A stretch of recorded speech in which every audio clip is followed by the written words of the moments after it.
Bom dia, oitavo ano. A gente inicia o nosso segundo encontro, ok? Nesse segundo encontro, a gente vai falar mais precisamente sobre o fim da Guerra Fria e a ordem mundial nos tempos atuais, ok? Quero abrir um parênteses com vocês, que é o seguinte: as orientações seguem as mesmas. A nossa aula hoje vai da página 284 a 288. Portanto, ao terminar ou assistir a aula, realize as atividades do nosso livro. Tendo alguma dúvida, me procurem na plataforma do colégio, na aba do chat que eu retiro as dúvidas de vocês, ok? Um grande abraço e vamos lá. Bom, pessoal, a gente falou na aula de quarta-feira sobre a globalização e todo o processo aí que desencadeou até os tempos atuais, ok? Então, é o seguinte, qual foi o processo que o mundo fez após o final da Guerra Fria? É essa a questão que a gente vai colocar em aula hoje, tá? Em 1989, com a queda do Muro de Berlim, colocou um ponto final ao sistema socialista.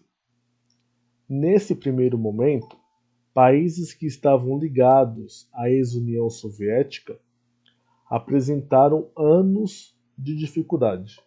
Então, nessa tela, vocês estão observando o dia em que o Muro de Berlim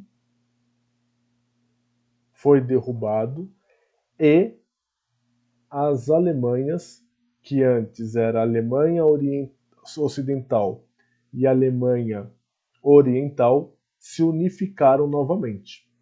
Então, o muro de Berlim, que dividia as duas Alemanhas, em 1989, ele cai, unificando as duas Alemanhas e pondo fim ao sistema socialista. Bom, é importante dizer para vocês que Cuba ainda resiste e mantém um certo controle sobre a sua população e sobre a sua economia, ok? Mantendo serviços essenciais e gratuitos para a sua população, principalmente na área da saúde. Na nossa segunda tela, a gente vai observar a nova ordem mundial. Então, o que eu quero dizer com isso? Após 1989 e com o decorrer da década de 1990, o mundo passa por uma nova ordem, como o próprio título fala para vocês, e classifica os países da seguinte forma: países desenvolvidos e países subdesenvolvidos. Países, então, desenvolvidos, países que apresentam o que, pessoal? Alto grau de indústrias. Então, feito isso, o que está em azul aí para vocês são países que apresentavam um alto grau de indústrias, de tecnologia e uma economia relativamente forte.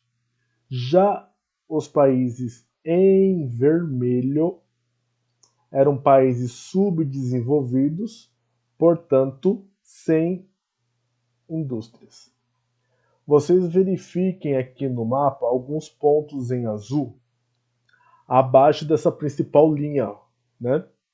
Esses países aqui que estão em destaque em azul, fora do eixo norte do mundo, são países que ainda têm forte laço com as suas metrópoles, que são países lá do continente europeu. Por isso que eles estão em azul.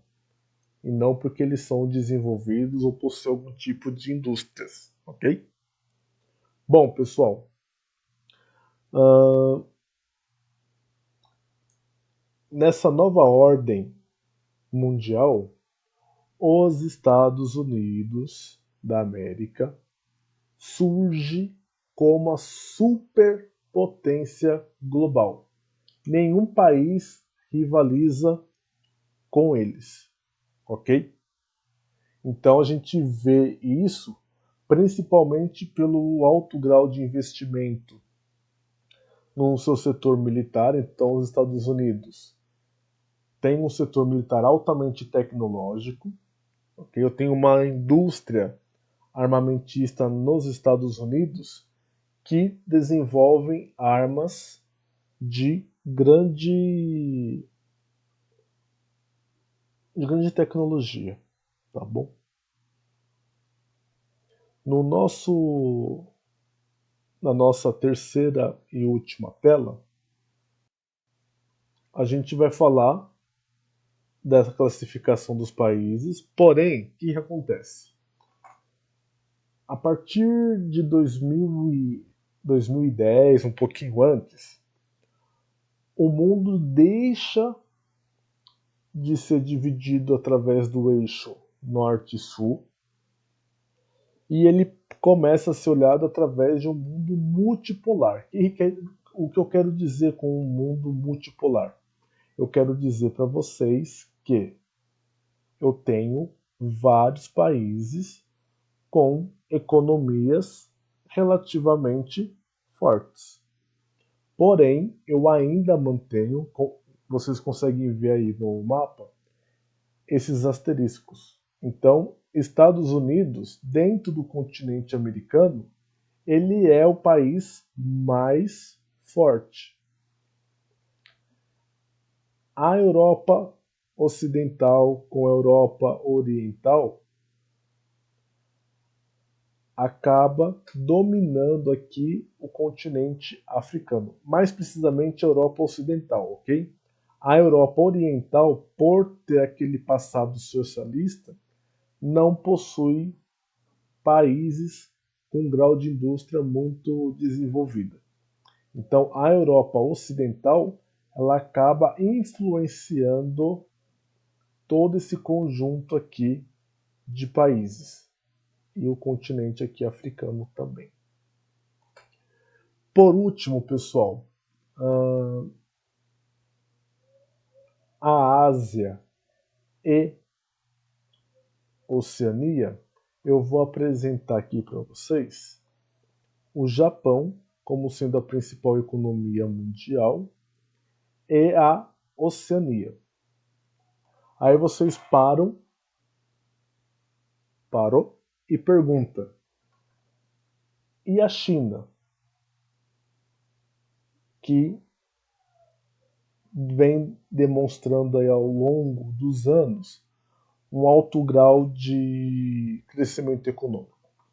A China, pessoal, é o seguinte: ela é considerada um país em desenvolvimento, assim como o Brasil. O Brasil um pouco mais para trás da China, mas ainda assim é considerado um país em desenvolvimento. Então, países como China, Rússia, o próprio Brasil, a África do Sul, a Índia, são países que têm melhorado o seu índice de desenvolvimento humano com o passar dos anos, porém ainda apresentam grandes bloqueios, ou na questão social, ligado à distribuição de renda, e também a questão do que é ofertado nesses países. Esses países não possuem uma indústria de grande tecnologia. Portanto, são vistos pela comunidade internacional como países emergentes. Ok? A gente termina a nossa aula de hoje. Peço para vocês, repetindo, tendo dúvidas, me procurem no chat dentro da plataforma do colégio. Tudo bem? Um grande abraço e um bom final de semana para vocês. Até mais.